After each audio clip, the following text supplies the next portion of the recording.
For business and personal promotions in Suman TV Kannada, please contact 9686376663.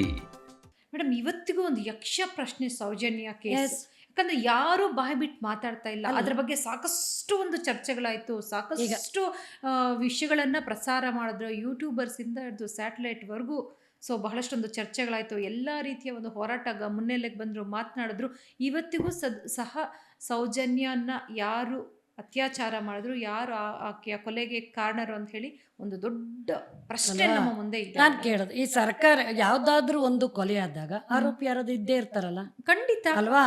ಆ ಆರೋಪಿ ಯಾರು, ಎಷ್ಟು ವರ್ಷ ಬೇಕು ನಿಮಗೆ? ಅದು ಕೇವಲ ಸೌಜನ್ಯ ಅಲ್ಲ, ಅದ್ರ ಹಿಂದೆ 81ನಲ್ಲಿ ಪದ್ಮಲತಾ ಅನ್ನುವಂಥ ಒಬ್ಬ ಹೆಣ್ಮಗಳು ಕೊಲೆಯಾಗಿದೆ. ಅಲ್ಲಿ ಅವರ ಪದ್ಮಲತಾ ಅಂತೇಳಿ ಅವರು ಇದು ಪ್ರಿನ್ಸಿಪಲ್, ಇದಕ್ಕೆ ಅರ್ಹತೆ ಇರ್ತಕ್ಕಂಥವ್ರು. ಒಂದು ಸ್ಕೂಲ್ ಇದರಲ್ಲಿ ಅದು ಆಗಬೇಕು ಅಂತ ಹೇಳುವಾಗ ಅದನ್ನು ಆಗಬಾರ್ದು ಅಂತೇಳಿ ತಡೆದಾಗ ಆಕೆ ಕೋರ್ಟ್ಗೆ ಹೋದ್ಲು, ಮಾಡಿದ್ಲು ಅಂತ ಹೇಳುವಾಗ ಆಕೆಯನ್ನು ಕೊಲೆ ಮಾಡಿದೆ. ಅವಳನ್ನು ಕೊಲೆ ಮಾಡಿ ಲಾಸ್ಟ್ ಗಂಡನ್ನು ತೊಗೊಂಡೋಗಿ ಜೈಲಿಗೆ ಹಾಕ್ತಾರೆ. ಅದು ಕೂಡ ಸಾಕ್ಷ್ಯಾಧಾರಗಳೇನಿಲ್ಲದೆ ಅವ್ರು ಬಿಡುಗಡೆ ಆಗಿ ಈಚೆ ಬರ್ತಾರೆ. ಅಂದರೆ ಈ ರೀತಿಯಾದಂಥ ಕೊಲೆಗಳಲ್ಲಿ ತುಂಬ ಇದೆ. ವೇದವಲ್ಲಿ, ಪದ್ಮಲತಾ, ಆನೆ ಮಾವುತ, ಈ ಥರದವರೆಲ್ಲ ತುಂಬ ಅಲ್ಲಿ ಕೊಲೆಗಳಾಗಿದ್ದಾವೆ. ಮತ್ತು ಇತ್ತೀಚೆಗೆ ನಾವೆಲ್ಲ ಗಮನಿಸಿದಾಗ ಸೌಜನ್ಯ ಪ್ರಕರಣ 2012ರಲ್ಲಿ ನಡೆದಾಗ ನಾವೊಂದು ಎಲ್ಲ RTI ಅರ್ಜಿ ಹಾಕಿ ಅಲ್ಲಿ ಒಂದಷ್ಟು ಮಾಹಿತಿಯನ್ನು ತೊಗೊಂಡ್ವಿ, ಎಷ್ಟು ಕೊಲೆಗಳಾಗಿದ್ದಾವೆ ಅಂತ. ಒಂದು 10 ವರ್ಷದ ಕೊಲೆಗಳದ್ದು ಅಂಕಿ ಸಂಖ್ಯೆಗಳು ಕೊಟ್ಟರು. 466 ಕೊಲೆಗಳು ಪ್ರಕರಣಗಳ ಇದಾವೆ. ಹೆಣ್ಮಕ್ಳು ಇದ್ದಾರೆ, ಗಂಡು ಮಕ್ಕಳು ಇದ್ದಾರೆ. ನಮಗೆಲ್ಲರಿಗೂ ಒಂದು ಪ್ರಶ್ನೆ, ಎಲ್ಲ ಕಡೆಗಳಲ್ಲೂ ದೇವಸ್ಥಾನಗಳಿದ್ದಾವೆ, ಜಾತ್ರೆಗಳು, ಎಲ್ಲರೂ ಹೋಗ್ತಾರೆ ಅಲ್ಲ. ಓಂ ಶಕ್ತಿಗೆ ಹೋಗ್ತಾರೆ, ಸಾವಿರಾರು ಸಂಖ್ಯೆಯಲ್ಲಿ ಮಹಿಳೆಯರು. ಅಯ್ಯಪ್ಪನಿಗೆ ಹೋಗ್ತಾರೆ, ಮಹದೇಶ್ವರ ಬೆಟ್ಟಕ್ಕೆ ಹೋಗ್ತಾರೆ, ತಿರುಪತಿಗೆ ಹೋಗ್ತಾರೆ, ಎಲ್ಲೆಲ್ಲೋ ಹೋಗ್ತಾರೆ. ಬಟ್ ಎಲ್ಲೂ ಕೂಡ ಇಷ್ಟೊಂದು ಸಾವು ಸಂಭವಿಸದೇ ಇರುವಂಥದ್ದು ಧರ್ಮಸ್ಥಳದಲ್ಲಿ ಯಾಕಾಗುತ್ತೆ? ಅದು ಎಲ್ಲವೂ ಅಸಹಜ ಸಾವುಗಳು ಎಲ್ಲವೂ ಕೂಡ ಅವರ ಡೈರಿಯಲ್ಲಿ ಎಲ್ಲ ಅಸಹಜ ಸಾವು ಅಂತೇಳಿ ದಾಖಲಾಗಿದ್ದಾವೆ. ಯಾಕಲ್ಲಿ ಸಾಯ್ತಾರೆ ಅನ್ನುವಂಥದ್ದು.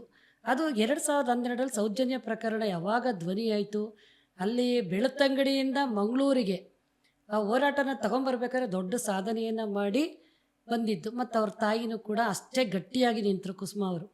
ಹಂಗಾಗಿ ಅದು ಮಂಗಳೂರವರೆಗೂ ಬಂತು. ಮಂಗಳೂರಿಂದ ರಾಜ್ಯಕ್ಕೆ ಬಂದು ರಾಜ್ಯದಲ್ಲಿ ಒಂದು 10 ದಿನಗಳ ಕಾಲ ನಾವು ಎಲ್ಲ ಸಂಘಟನೆಗಳು ಸೇರಿ ಹೋರಾಟವನ್ನು ಮಾಡಿದ ನಂತರದಲ್ಲಿ ಅದನ್ನು ನಿಮ್ಮ ಒಂದು ಸಂಘಟನೆ ಅಲ್ಲೇ ಹೋಗಿ ಹೋರಾಟವನ್ನ ಮಾಡಿತ್ತ ಮೇಡಮ್? ಹೌದು.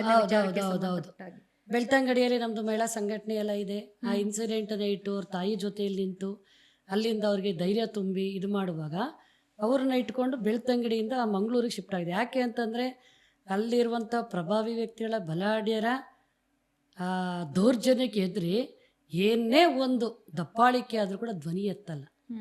ಅವ್ರಂಗೆ ಧ್ವನಿ ಎತ್ತದವ್ರು ಅಲ್ಲಿ ಇಲ್ಲ. ಧ್ವನಿ ಎತ್ತವ್ರಿಗೂ ಬಿಡಲ್ಲ ಮೇಡಮ್ ಅಲ್ಲಿ. ಎಸ್, ಅದಕ್ಕೆ ಹೇಳಿದ್ದು, ಧ್ವನಿ ಎತ್ತವ್ರನ್ನ ಬಿಡದೇ ಇರೋದಕ್ಕೆ ಅಷ್ಟೊಂದು ಕೊಲೆಗಳಾಗಿರೋದು. ಹಿಂಗೆ ಹಿಂದೆ ಒಬ್ಬರು ಕೂಡ. ಹಾಗಿದ್ರೆ ಸರ್ಕಾರಗಳು ಅಥವಾ ಪ್ರಜ್ಞಾವಂತರು ಅಥವಾ ಇದ್ರ ಬಗ್ಗೆ ಗೊತ್ತಿರೋಂಥವ್ರು ಇಂಥವರೇ ಆರೋಪಿ ಅಂತ ಗೊತ್ತಿದ್ರು ಕೂಡ ಯಾಕೆ ಸುಮ್ಮನೆ? ಅದೆಲ್ಲರಿಗೂ ಗೊತ್ತಿದ್ದಾರೆ. ಯಾರು ಕೂಡ ನೋಡಿ, ನಾವು ಸಾಕಷ್ಟು ಜನದ ಚರ್ಚೆ ಮಾಡುವಾಗ ಎಲ್ಲರಿಗೂ ಗೊತ್ತಿದೆ, ಹೇಳ್ತಾರೆ. ಬಟ್ ಆದರೆ ಯಾರು ಬಹಿರಂಗವಾಗಿ ಹೇಳಲ್ಲ. ಅದು ಯಾಕೆ ಮೇಡಮ್?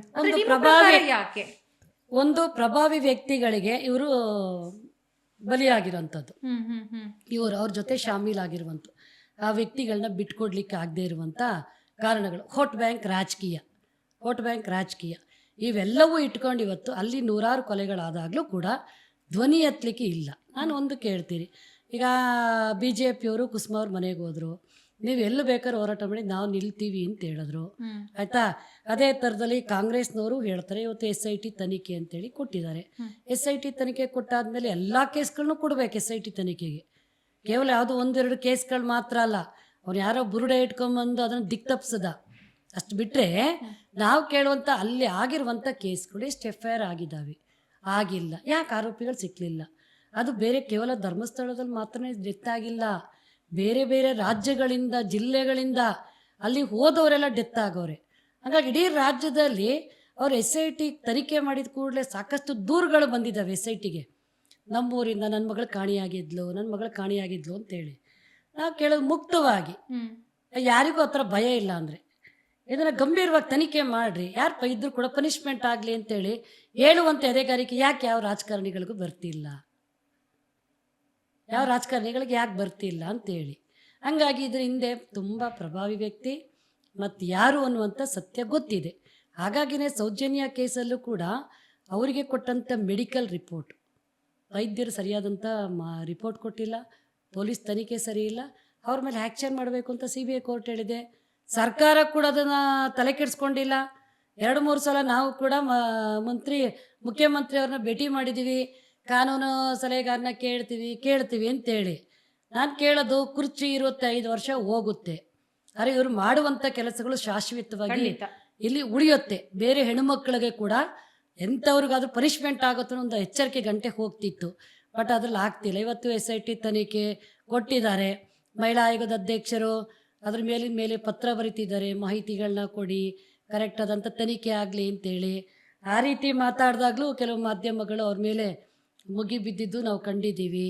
ಅಂದರೆ ಈ ರೀತಿಯಾಗಿ ಈ ಒಂದು ಘಟನೆಯನ್ನು ಆ ಹಿಂದೆ ಮುಂದೆ ಇರುವಂಥದ್ದನ್ನ ಹುಡುಕ್ಲಿಕ್ಕೆ ಏನು ಸಮಯ ಬೇಕಾಗಿಲ್ಲ.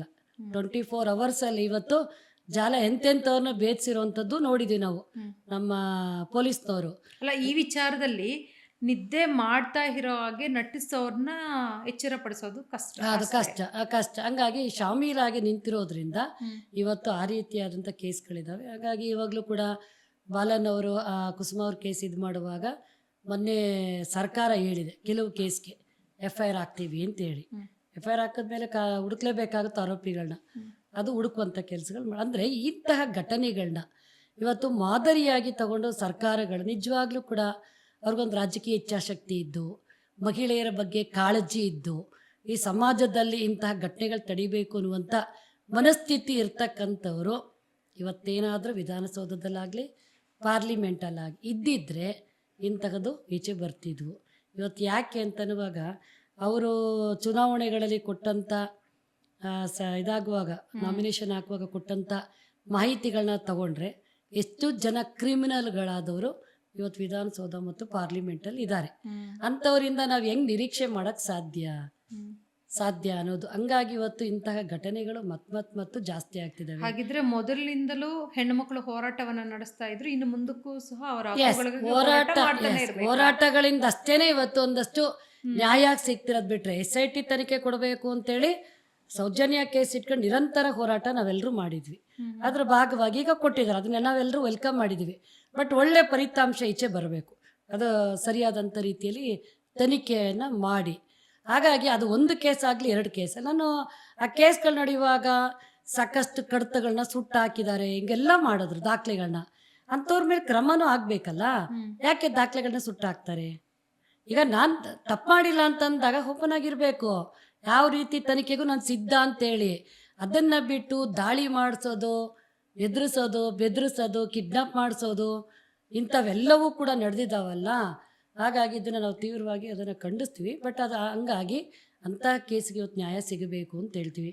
ಅದೇ ಥರದಲ್ಲಿ ನಮ್ಮ ಕುಸ್ತಿಪಟುಗಳ ಹೆಣ್ಮಕ್ಳ ಮೇಲೆ ಅಲ್ವಾ, ದೆಹಲಿಯಲ್ಲಿ ಅವರು ಕೂಡ ಆ ರೀತಿಯಾಗಿ ಕಮಿಟಿಯ ಅಧ್ಯಕ್ಷರಾಗಿ ಬ್ರಿಜ್ಭೂಷಣ್ ಸಿಂಗ್ ಅಂತೇಳಿ ಅವರೆಲ್ಲ ನಮಗೆ ಪ್ರಧಾನಿಗೆ ತುಂಬ ಹತ್ತಿರದವ್ರೆ.